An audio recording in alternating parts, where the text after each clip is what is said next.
우리가 돕고 있는 선교사님 가운데 한 분이 동영상을 보내왔습니다. 우리가 지난 마스크를 통해서 캄보디아 그리고 라오스, 미얀마에 마스크를 보내서 복음을 전하는데 선교사님들에게 도움을 드렸는데 그분들이 지금 잘 받으셔가지고 사역을 잘 하고 계신다고 서신을 보내오셨어요. 사진과 함께. 게시판에 여러분들 참고하시기 바라고요. 우리가 또 특별히 재정으로, 기도로 또 협조하고 있는, 사역을 돕고 있는 이 부선교사님, 카자흐스탄에서 선교하시는 그 부선교사님께서 이남 1년대 막내 딸이 동영상으로 이번에는 편집을 해가지고 선교 편지를 보내왔습니다. 낮에는 시간이 좀 그래서 보여드리긴 그렇고 오후 시간에 보여드리려고 합니다. 제가 서두에 이런 말씀을 드리는 건 선교사로 복음을 전하러 나가신 우리 선교사님들이 가서 말씀을 통해서 그들을 양육하기 이전에 그들에게 가장 먼저 가까이 가서 그들이 할 수 있는 삶을 그들에게 다 보여줍니다. 그래서 할 수만 있으면 자기들의 것을 다 내어놓고 그들에게 가장 가까이 가려고 애를 써요. 그리고 나면 이제 교인들이 모여지면 그 다음에 예배를 하고 그 가운데 말씀도 가르치고 뭐 그렇게 하죠. 그 다음에 이제 확장되어지면 그분들이 또 다시 제자를 양육해서 또 파송도 하고 놀라운 일들을 참 감당하고 계십니다. 코로나 시대를 맞아서 그분들은 이제는 아주 생명을 걸고 감당하고 계시는데 우리 교회가 아주 작게나마 또 이렇게 사역에 동참할 수 있어서 너무 감사하고 오늘 하반기에도 제가 기도하기는 또 여러분들이 이미 말씀을 드린 대로 또다시 선교사 한 분을 또 이렇게 소원할 수 있었으면 좋겠다, 또 그렇게 마음을 먹고 기도하고 있습니다. 여러분들도 많이 기도해 주시고 협조해 주시기를 바랍니다. 이렇게 서두에 선교사님들의 사역에 대해서 잠깐 말씀을 드린 것은 이 선교사님들이 복음을 전하면서 가장 먼저 했던 일들이 그들의 삶을 먼저 복음의 대상자들에게 가서 전한다고 하는 사실입니다. 마치 우리가 성경에서 보았던 초대교회의 모습 그대로를 그들이 행하고 있어요. 우리가 알고 있는 초대교회와 좀 더 성경을 깊이 생각해 볼 때, 들여다볼 때 초대교회의 시작의 모습은 사뭇 다릅니다. 물론 교회가 세워지는 것은 예수 그리스도를 통해서 그의 피로 반석 위에 세워지는 그러한 교회이지만 그 교회가 세워질 때에 그 성도들의 삶은 우리가 생각하는 그 중심 또는 초점이 많이 다르다는 겁니다. 선교사님들의 사역을 들여다보면 그 사실을 전부 잘 알 수 있는데 우리는 사실 그러한 삶을 좀 외면하고 좀 벗어나 있는 그런 우리의 신앙생활 또는 믿음 생활을 하고 있어서 제가 지금 몇 주간에 걸쳐서 이쪽에 포커스를 맞춰서 말씀을 드리고 있습니다. 여러분들 알고 계시는지 모르겠어요. 제가 그렇게 초점을 맞춰서 말씀을 드리고 있는데 여러분들이 그걸 아셨다면 너무 감사한 것이고 그렇지 않으셨더라도 오늘 다시 한번 오늘 이 말씀을 함께 나누시면서 그리스도인의 삶 또는 교회로서의 삶이 무엇인지 다시 한번 생각하고 그러한 삶을 사는 저와 여러분들 되기를 소망합니다. 오늘 그래서 초대교회의 삶을 먼저 한번 들여다보려고 해요. 초대교회에 대하여서 연구하신 분이 많이 계셔서 그 연구하신 분을 제가 먼저 소개를 해드리려고 합니다. 초대교회의 예배와 전도를 비롯해서 초대 기독교 사회의 전반적인 모습이 어떠했는지를 연구했던 알렌 크라이더 교수의 초대교회에 묻다라고 하는 책에 보면 여러 가지 기독교 사회의 전반적인 기독교 당시 초대교회 교인들과 교회의 생활상을 잘 이야기하고 있는데 그때의 시기를 크게 세 가지로 나누었습니다. 처음 초기 기독, 그야말로 초기의 초기 기독교. 그래서 예수님께서 이 땅에 태어나신 이후로부터 시작해서 교회가 탄생하고 그로부터 313년, 그러니까 콘스탄틴 대제에 의해서 로마 콘스탄틴 대제에 의해서 313년에 기독교가 공인되어지는데 그때를 하나의 시기로 보고 그 다음에 4세기부터 시작해서 4세기부터 시작해서 그 다음에 5세기까지 기독교 공인을 받은 때부터 시작해서 4세기까지 두 번째 시기고, 그 다음에 4세기부터 5세기까지의 기간을 세 번째 시기로 나누었습니다. 여러분, 이렇게 이 시기를 나누었을 때는 그만한 이유가 있겠지요. 초대교회 교회가 성장한 것은 동일한데 그 성장했던 동인, 그러니까 요인, 이유는 달랐던 겁니다. 똑같이 우리는 그냥 초대교회가 성장했겠다라고만 생각하는데 사실 그 초대교회가 성장하는 데 있어서의 이유는 각 시기마다 달랐습니다. 그런데 재미있는 것은 그 시기마다 달랐던 그 이유가 그대로 지금 한국 교회에도 적용이 되고 있다는 겁니다. 그래서 역사를 알 필요가 있다는 거죠. 역사는 계속해서 순환합니다.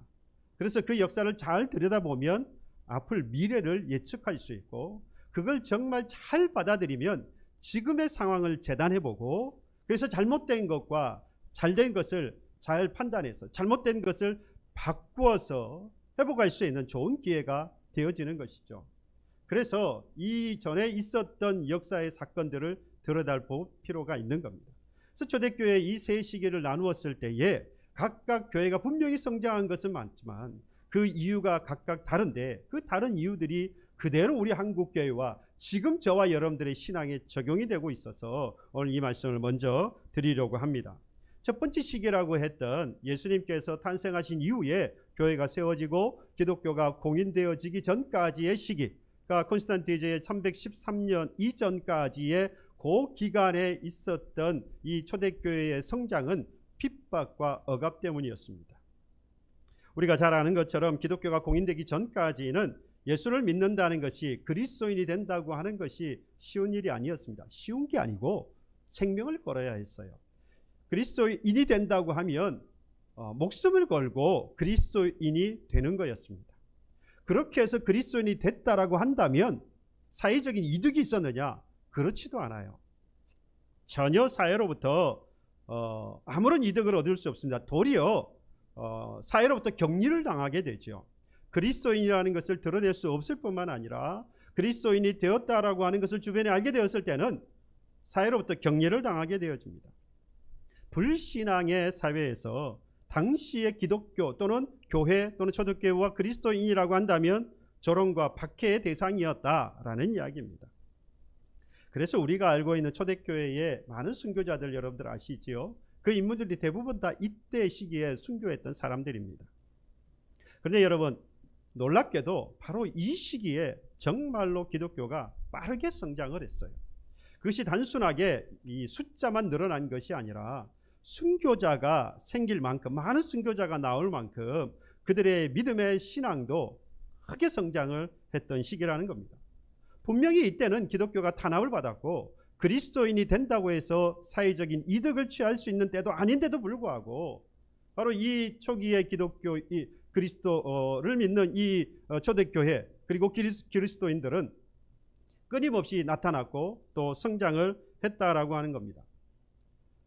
한 역사 연구가에 의해서 연구된 당시의 초대교회의 인구가, 초대교회의 그리스도인들이 얼마나 성장을 했는가 조사를 해봤는데요.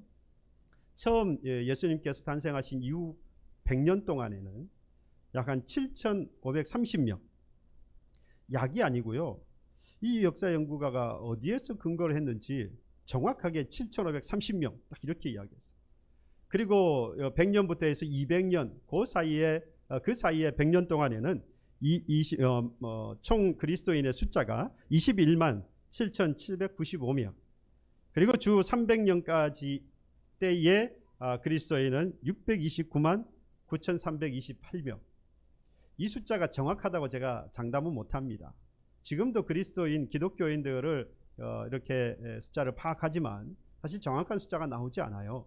당시에 어떻게 이렇게 정확하게 숫자를 정확하게 이 기록을 하는지 잘 알 수는 없습니다만은 어쨌든 엄청난 숫자가 그 300년 사이에 증가를 했다는 것은 알 수 있습니다. 당시에 이 로마 제국, 전체 로마 제국의 인구가 약 한 6천만 명 정도 됐어요.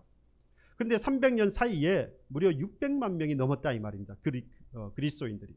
그러니까 차지하는 비중이 엄청난 거죠. 이걸 10년 단위로 계산을 해보니까 매 10년마다 무려 증가율이 40%나 됐어요. 10년마다 40%씩 기독교인들이 늘어나는 겁니다.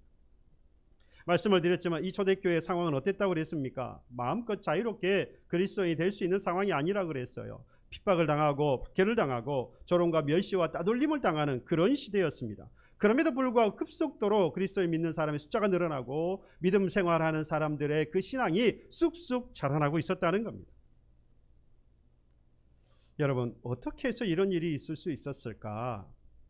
핍박이 있고 따돌림이 있고 조롱이 있음에도 불구하고 어떻게 해서 이런 믿음 생활을 더욱더 잘할 수 있었고 또 믿는 그리스도인 숫자가 더 급속도로 많아질 수 있었을까?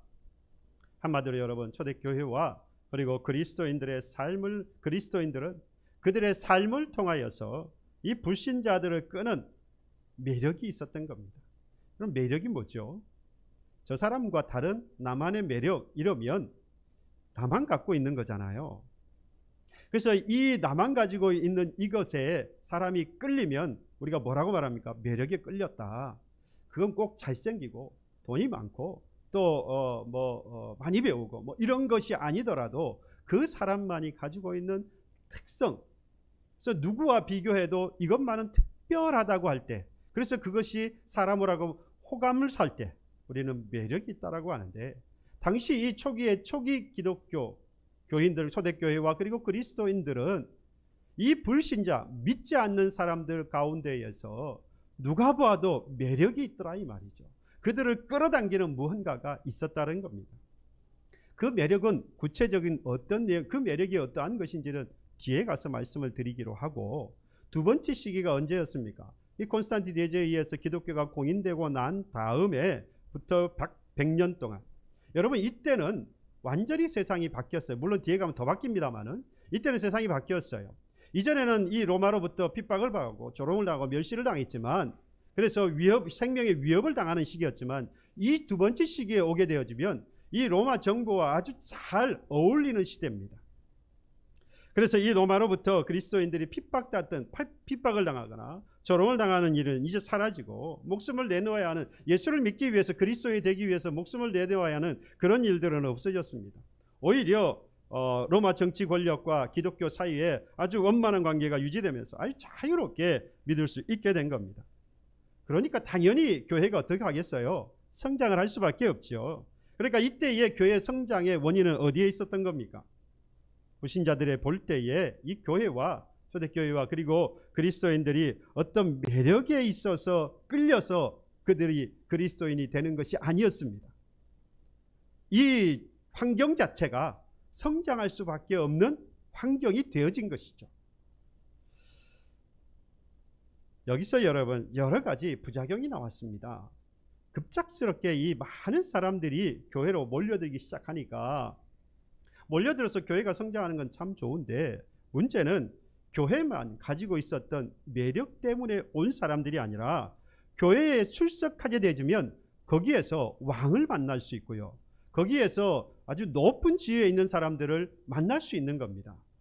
다시 말하면 그런 사람들과 교제가 잘 되어지면 높은 지위를 가질 수 있는, 권세와 명예를 가질 수 있게 되는 겁니다. 그러다 보니 이들을 상대로 해서 돈을 벌기 위한 많은 사업가들이 교회에 또 들어오게 되는 거예요. 그러니 기하급수적으로 또 교회가 성장을 하는 겁니다. 그러면서 이들에게 교육할 수 있는 환경이 되었느냐? 그것도 아닌 거예요. 사람들은 많아졌는데 이 사람들을 교회에서 교육을 시켜야 되는데 그 교육을 할 수가 없는 겁니다. 들어오는 사람에 비해서 가르칠 만한 준비된 사람이 없었다는 거죠. 사실 세례교육을 비롯해서 교육이 참 교회에는 필요한 것인데, 이 교육이 이루어지지 않으니까 교회 세상과 교회가 별로 다르지 않은 겁니다. 당시에 사람들이 몰려들었을 때에 로마 인구의 무려 기독교인이라고 말하는 사람들이 50%나 되었어요. 이렇게 많은 사람들이 교회에 몰려들면서 이 기독교의 공인이 되기 전까지의 그런 초대교회와 그리스도인들의 삶과, 이제 기독교 공인되고 난 다음에 마음껏 이 정부와 결탁되어져서 그리스도인이 되는데 아무런 문제가 없어졌던 이때의 그리스도인의 삶은 완전히 바뀌어졌고, 뿐만 아니라 이후에 이 두 번째 시기에 와서 이 교회가 주장하는 바가 오직이라고 붙이면 우리가 오해할 수가 있는데, 어쨌든 믿음으로만 구원받는다는 것만 강조를 한 거예요. 다시 말하면 분명히 예수 그리스도를 통하여서 구원을 받는다, 십자가에 달려 죽으신 그 예수만이 유일한 구원자다, 그리스도다라고 하는 믿음으로 구원받는 것은 정확한 교리입니다. 성경이 말씀하시는 진리입니다. 그런데 거기에서 멈춰버리는 거예요. 왜?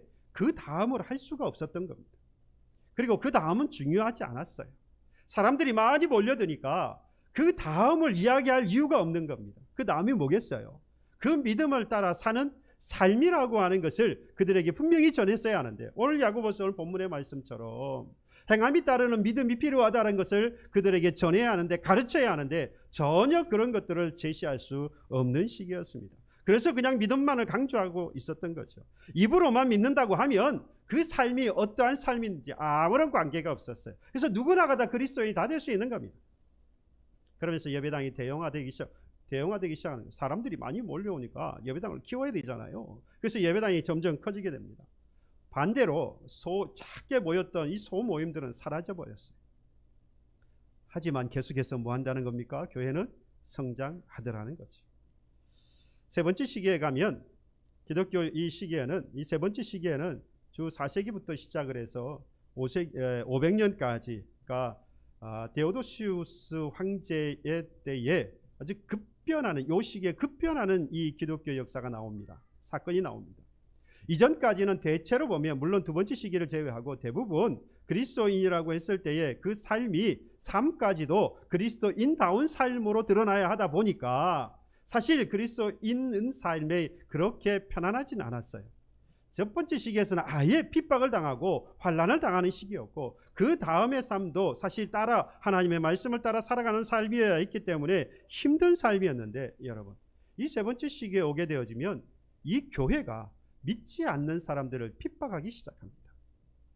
바로 그것이 데오도시우스 황제에 의해서 시작이 되어지는데요. 전세가 완전히 역전이 되어서 기독교로 개종하지 않는다, 그리스도인으로 개종하지 않는다라고 하면 개종하지 않는 그 사람들을 교회가 또는 기독교인들이 핍박을 하기 시작한 것입니다.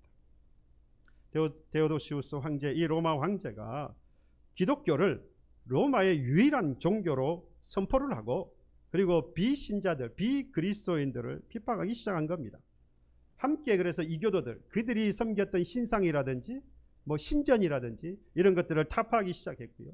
비그리스도인들을 강제로 그리스도인이 되도록 강제로 개종을 시키기 시작했어요. 공식적으로 이 데오도시 황제에 의해서 아예 이제는 기독교 국가라라고, 로마는 이제 기독교 국가라 아예 선포를 한 겁니다. 인정을 해버렸어요.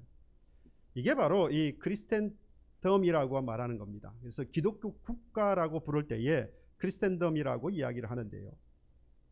이때의 기독교 국가가 되기까지의 요인은 어디에 있겠습니까? 수많은 사람들이 이 교회가 성장을 해서 하나의 국가를 이루는 소속이 되었다라고 한다면 얼마나 많은 사람들이 교회에 몰려들었겠냐 이 말이에요. 그러니까 이때의 기독교 성장의 요인은 바로 뭐겠습니까? 교회가 세상을 향하여 핍박하고 강제했던 것 때문입니다. 그들을 위협해서 강제로 그리스도인으로 만들었다라는 이야기죠. 다른 타 종교를 억압하고요, 기독교로 개종시키기 위해서 칼과 창을 마다하지 않고 그들을 위협했던 겁니다. 그래서 실제로 그리스도인으로 개종하지 않으면 그 집을 불태우고 그 사람들을 죽였습니다. 힘과 돈과 권세가 있는 이 교회는 결국 외형적인 확장을 이루어 갑니다. 그래서 많은 사람들이 모여서 교회를 크게 짓다가 이제는 교회 자체를 화려하고 아름답게, 그래서 얼마나 아름답고 화려하게 지었는지 보통 일반 사람들이 오면 주눅이 들 만큼 그런 교회를 짓기 시작했던 겁니다. 그래서 우리가 알고 있는 많은 큰 대형화되어서 크고 아름다운 교회라고, 여러분들 성당이라고 알고 계시는, 가톨릭 교회라고 알고 계시는 많은 교회들이, 이때에 세워진 교회들 참 많이 있습니다. 여러분, 제가 오늘서도 이미 말씀을 드렸지만 오늘 이 말씀을 제가 드리는 것은 역사는 뭐 한다고 했습니까? 순환한다고 말씀을 드렸죠. 그 역사를 보면 지금 우리와 우리의 미래를 알 수 있습니다. 그리고 결정적으로는 잘못된 것들을 다시 바꿀 수 있는, 고칠 수 있는 기회가 되어집니다. 그래서 이 초대교회의 이 성장하는 요인들을 잘 들여다보면서 우리 한국교회가 어떻게 되었는가를 보니까 이게 똑같이 일치하더라는 겁니다. 우리나라 한국교회의 기독교 시작이 예수님 복음이 들어올 때 처음 19세기 말입니다. 구철라프에 의해서 이 한문 성경을 가지고 들어와요. 그것이 시작으로 돼서 토마스 선교사라든지 벤젤러 선교사라든지 계속해서 이들을 통해서 한국 교회의 기독교인들이 세워져요. 그 사람들을 통하여서 계속해서 이제 복음이 전해지는 겁니다. 그런데 여러분, 우리가 아는 것처럼 그때에 예수 믿는 것은 그렇게 쉬운 일이 아닙니다. 그 호적에서 판다 그러죠. 교회 다니면 예수쟁이 되면, 예수 믿으면 호적에서 파버리겠다고. 그래서 집에서 내쫓기기도 하고요. 뭐 그것뿐만 아니라 생명의 위협을 느끼게 되죠. 그 정점이 어디에 있었느냐? 바로 일제강점기입니다. 우리가 아는 것처럼 이 일제강점기에는 예수 믿을래 안 믿을래 둘 중에 하나였죠. 믿으면 죽는 거고, 믿는다고 말하면 죽는 거고, 그냥 한 번쯤 그냥 넘어가 버리면 나중에 믿더라도 지금은 안 믿는다고 하면 사는 거예요. 그래서 사실 그 당시 일제강점기라든지 6.25로 겪으면서 사실 개종하진 않았지만 입으로 그래요 안 믿습니다 라고 했던 많은 목회자들과 교회들이 있었습니다. 그래서 얼마 전까지 그에 대해서 숨기고 오다가 하나님 앞에 회개하는 그런 분들이 많이 있었죠. 개인적으로 그때 안 태어난 것이 얼마나 다행스러운지. 그때 태어났으면 저도 뭐라고 했을까 장담할 수가 없어요. 여러분들은 어떻습니까? 그런데 이때의 이 한국교회는 그 엄청난 시기를, 그 고통의 시기를 지나가면서 많은 사람들이 선각자가 되어지는, 많은 지도자가 되어진 사람들이 이때에 개종을 하기 시작했습니다. 김구 선생이라든지 안창호 선생이라든지 또는 조만시, 서재필, 뭐 이러한 독립운동가로 활동했던 이러한 분들이 전부 다 그 당시에 개종을 해서 나라를 구원하기 위해서 앞장서 나아갔던 사람들. 기독교가 그러니까 가난한 사람들 편에 섰고요. 약자들의 편에 서서 그들에게 복음을 전하기 시작했던 겁니다. 하지만 그 복음을 듣고 교회로 온다는 것, 그리스도인이 된다는 것은 결코 쉬운 일이 아니었어요. 마치 초대교회가 처음 313년 되기 전까지 끊임없이 핍박을 당하고 생명을 걸어야 그리스도인이 될 수 있었던 것처럼 사회에 아무런 도움을 받을 수 없었잖아요. 그럼에도 불구하고 뭐 했습니까? 성장하고 계속해서 초대교회가 성장하고 믿음의 사람들이 계속해서 늘어났던 것처럼 이 한국교회도 당시만 해도 끊임없이 그리스도를 믿으면 쫓겨나는데도 불구하고 믿는 자의 숫자가 늘어났던 겁니다. 그러니까 이때의 우리나라 마찬가지로 초기 기독교, 우리나라에 들어왔던 초기 기독교의 시기에는 일제강점기를 지나갔습니다마는 그럼에도 불구하고 한국의 이 교회의 성장 동력은 어디에 있었다는 겁니까? 교회만이 또는 그리스도인이만이 갖고 있는 매력이 있었다 이 말. 똑같았어요. 믿지 않는 사람들의 보기에 그 세상에 사는 사람들과 뭔가 다르더라 이거죠. 교회만이 가지는, 그리스도인들만이 갖는 특별하게 그 세상의 사람들을 끌어당기는 뭔가 매력이 있었다 이 말. 그들의 삶을 통해서 말이죠. 예수님 당시에 바로 그때의 초대교회와 똑같았습니다. 핍박과 멸시와 환란이 있었습니다만 끊임없이 예수를 믿는 사람의 수가 계속해서 나타났습니다. 뿐만 아니라 그 믿음 때문에 죽는 자, 순교하는 사람들도 많이 나타난 것이죠. 그런데 그 한국교회가 이승만 대통령 시절을 지나가면서 이 잘 살아보시오 운동이 나잖아요. 박정희 정권. 제가 뭐 정치적으로 시대를 막 판단하고 비판하려고 하는 게 아니에요. 교회가 그 시대를 지나오면서 이렇게 적용되어졌다라고 하는 것을 말씀을 드리는 거예요. 역사적인 사실을 말씀을 드리는 거예요. 그러니까 그 시기를 지나가면서 교회가 함께 거기에 발을 맞췄어요. 문명을 퇴치하는 것, 그리고 잘 살 수 있는 길을 교회가 함께 앞장서서 나아갔던 겁니다. 가난한 사람들이 돈을 벌 수 있는 길을 교회가 협조하면서, 그러면서 이 당시에 정치했던 국가의 정책과 잘 맞아 떨어진 거죠. 그러다 보니까 이 나라가, 정부가 계속해서 이 교회를 밀어주기 시작한 겁니다. 예, 비호하는 세력이 되어준 거예요. 그래서 여러분, 어떤 한 교회에서는요, 국회의원이 수십 명씩 나왔어요. 수십 명씩. 그리고 사업가들이 수도 없이 교회에 몰려드는 겁니다. 왜? 돈을 벌 수 있으니까. 힘 있는 사람들, 그리고 많은 사람들이 그곳에 모이드니까 장사를 하려는 사람들도 당연히 교회에 들어오면 장사를 할 수 있게 되는 거예요. 그러니까 교회가 점차 더 늘어나고 커지는 겁니다. 문제는 이미 앞서서 말씀을 드려요. 핍박을 당하고 환난을 당할 때에 가졌던 교회와 그리고 그리스도인만이 가졌던 그 매력은 점점 사라지고, 교회는 크기는 커가는데 그것들은 다 사라져버리고 자신의 이익을 얻기 위해서 교회로 몰려드는 사람들이 정말 많았던 것입니다. 그렇다고 한국교회가 앞서 초대교회와 같이, 그러한 교회와 같이 기독교 국가를 이루었느냐, 크리스텐덤이라고 하는 기독교 국가를 이루었느냐? 그렇지 못하지요. 일부 기독교 지도자들 가운데에서는요, 정말로 증폭 엄청나게 기독교가 성장을 하니까 이제 우리나라도 이제 기독교 국가가 되었다라고 이미 선언하는 그런 지도자들도 있었습니다. 그래서 했던 운동이 성시화 운동. 그래서 이 나라와 이 시를 하나님께 바칩니다. 그래서 우리나라는 하나님의 나라, 기독교 국가 이루어졌나요? 우리는 그렇게 되지도 않았습니다. 주위의 사람들이 인정하지 않는데 우리끼리만 인정하는 사람들이 너무나도 많았어요. 강제적으로 기독교인을 만들려고 하진 않았습니다만 당시의 상황은 또 이상한 바람이 불기 시작했습니다. 교회가 마치 뭐 아니면 도라고 하는 식으로 강압적으로 전도하는 형태들이 많이 나타났어요. 그걸 제가 비판하거나 비난하려고 하는 것은 아닙니다. 역사적인 흐름과 발맞추어서 이러한 형태들이 함께 나타나더라라는 겁니다. 이건 여러분 중세 기독교의 십자군 전쟁과 별로 다를 바가 없어요. 모양새가 똑같아요. 안 믿으면 죽는다, 믿으면 산다. 그것이 예수 그리스도를 통한 영원한 생명의 관점이 아니에요. 지금 네가 생명을 구하고 싶으면 믿는다고 말해라, 이런 이야기입니다. 지금 이전에 우리의 전도하는 형태도 보면 믿으면 살고 안 믿으면 죽는다, 이러한 뭐 아니면 도의 식으로 그냥 거기에서 멈춰버렸다 이 말입니다. 사실은 거기에서 멈추면 안 되는 건데 말이죠.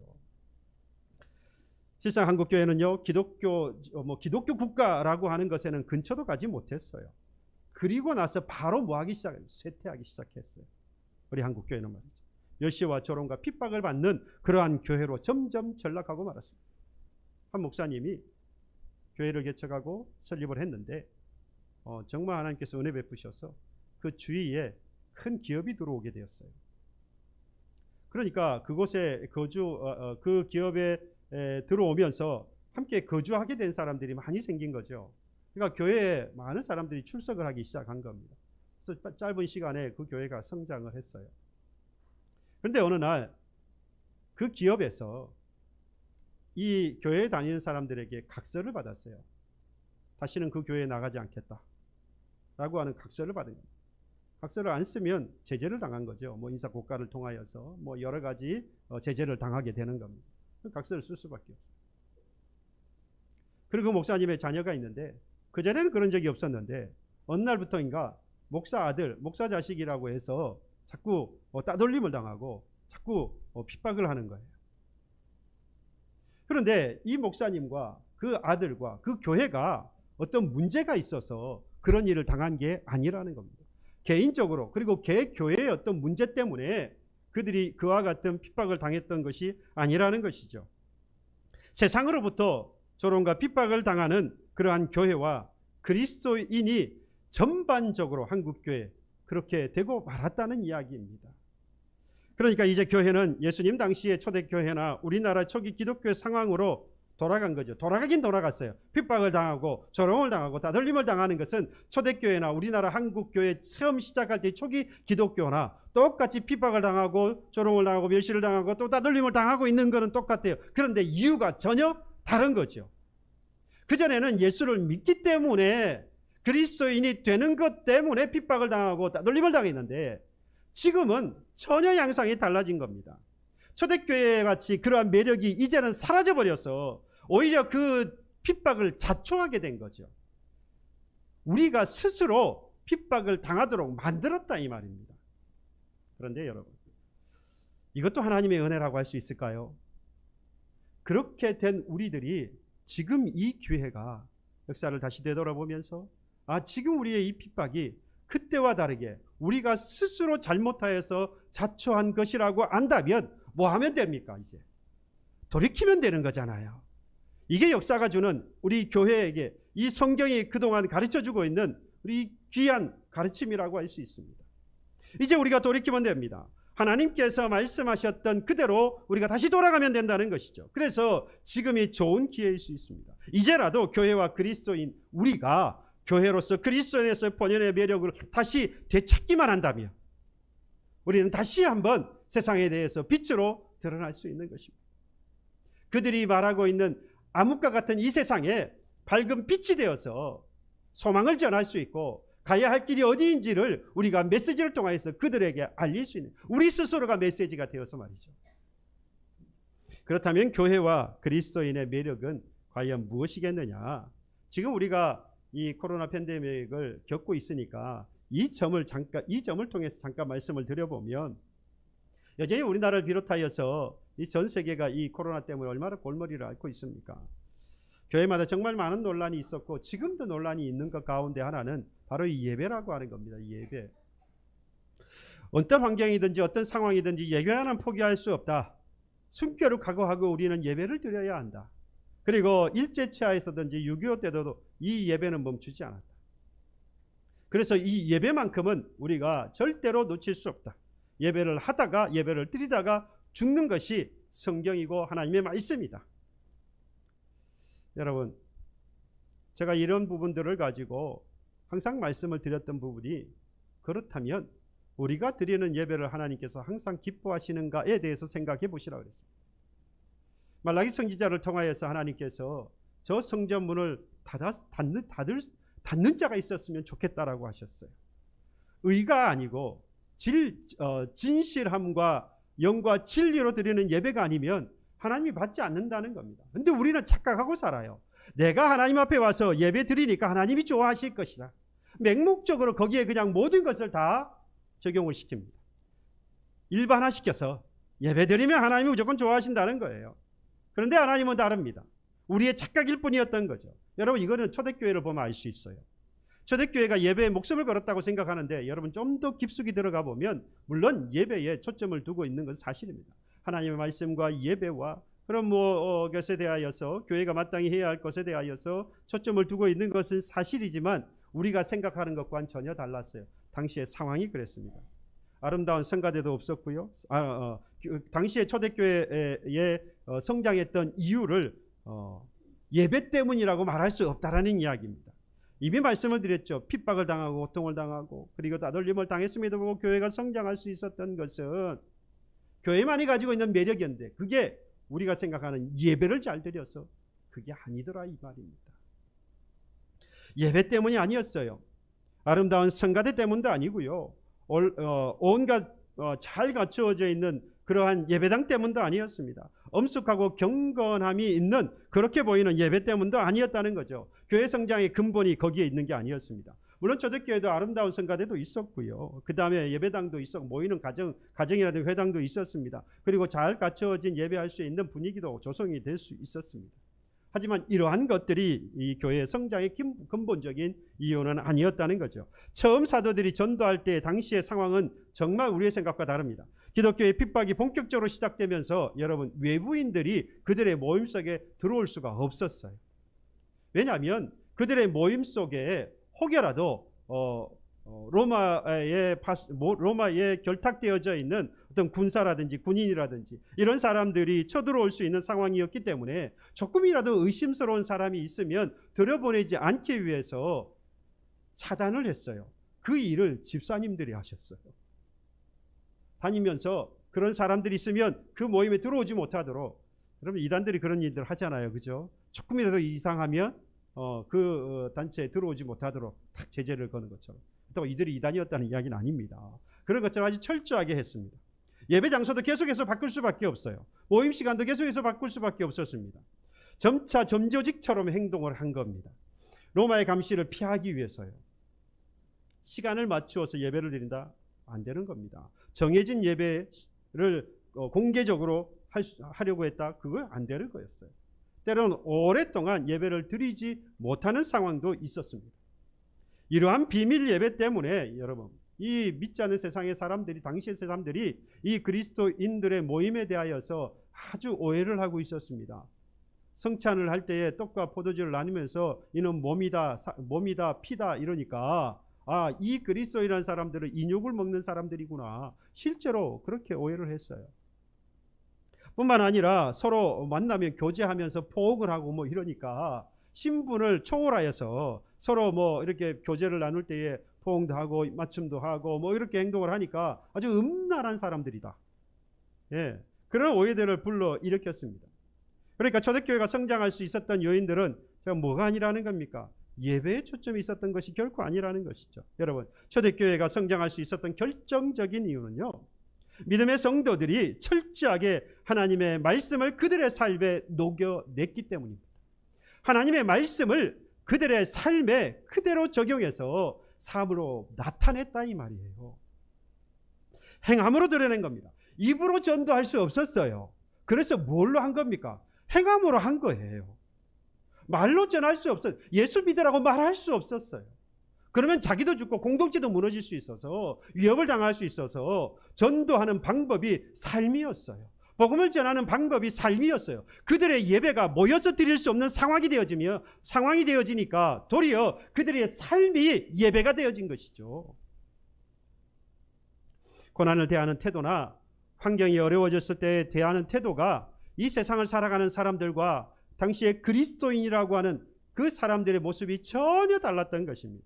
이에 대해서 사람들이 감동을 받은 거예요. 이게 뭐였다는 겁니까? 당시 초대교회와 그리스도인들, 그리고 우리나라 초대 기독교의 참된 매력이었던 거죠. 사람들이 끌렸던 부분입니다. 로마 시대에 165년부터 166년 사이에 안토니우스 역병이라고 하는 것이 로마 전체에 돌았어요.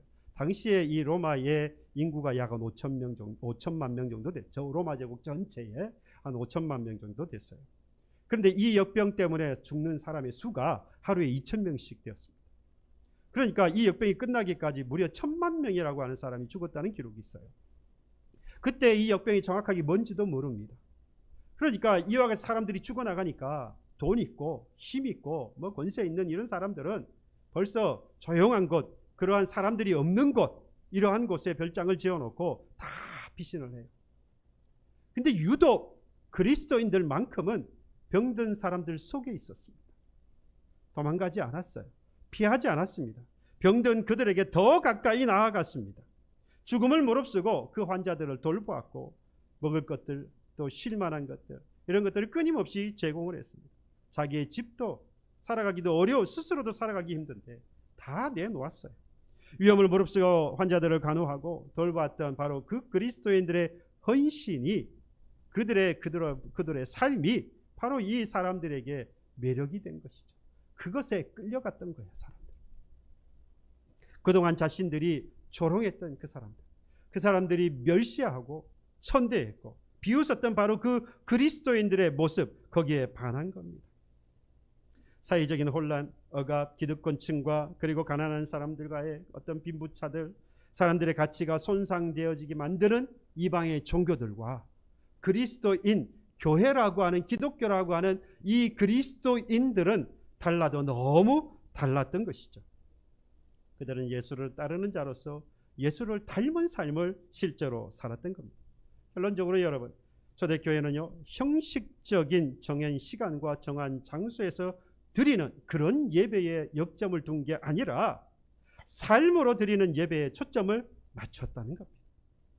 여러분, 이 교회가 없어진다고 해도 여러분들은 여러분들의 삶의 현장에서 교회가 되어져 있어야 합니다. 그곳에서 여러분들이 하나님께서 주신 그 말씀으로 변화되어진 그런 삶이 그대로 녹아서 나타나야 한다는 것이죠. 오늘날 교회가 불신사회를 향하여서 거대한 장벽을 쳐놓고 우리끼리 좋아해요. 우리끼리 모여서 예배하면서, 야, 우리가 예수 잘 믿는 사람이야. 우리끼리 모여서 기도하고, 우리끼리 모여서 찬양하고, 우리끼리 모여서 전도하며 나가면서, 야, 우리 참 믿음 좋은 사람들이야. 그런데 문제는요, 우리끼리는 믿음 좋은 사람인지 모르겠는데 우리가 쳐놓은 장벽 밖에 있는 저 사람들은 우리가 도대체 뭐하는 사람들인지, 도대체 저 사람들이 뭘 하고 저렇게 좋아하는지 몰라요. 그리고 정말 믿음 좋은 사람인지 정말 좋은 교회인지 인정하지도 않습니다. 우리가 그런 시대에 지금 살아가고 있어요. 이 일을 우리 스스로가 자초했다 이 말입니다. 우리 빨리 벗어나야 합니다. 우리는, 저와 여러분들은 지금 이 순간 이 세상을 향하여서 지금 나의 이 제한되어지고 이 틀 안에 갇혀 있는 모든 것들을 깨뜨리고 나의 삶에 하나님의 말씀을 녹여내어서 가야 하는 겁니다. 그들의 삶 속에서 그리스도인으로서 교회로서의 매력을 뿜어내야 하는 것이죠. 여러분, 교회와 그리스도인의 본질이 어디에 있는지 지금 심각하게 생각하고 또 생각해 볼 필요가 있는 때입니다. 위기일수록 본질에 충실해야 해요. 교회와 그리스도인의 본질에 대해서 충실해야 한다는 겁니다. 세상 사람들의 비위를 맞추라는 게 아닙니다. 세상 사람들 사이에서 하나님의 말씀을 살아내는 것이 교회와 그리스도인의 매력인 겁니다. 다시 한번 여러분들에게 말씀합니다. 하나님의 말씀을 여러분들의 삶에 여러분들의 인생 가운데, 생활 가운데 살아내야 하는 거예요. 교회 안에서 머물러 있는 그런 신앙인이 아니라 세상에 나가서 그리스도인의 삶을 살아내는 저와 여러분들이 되시기를 주님의 이름으로 축복합니다. 찬양하겠습니다. 나의 모습, 나의 소유.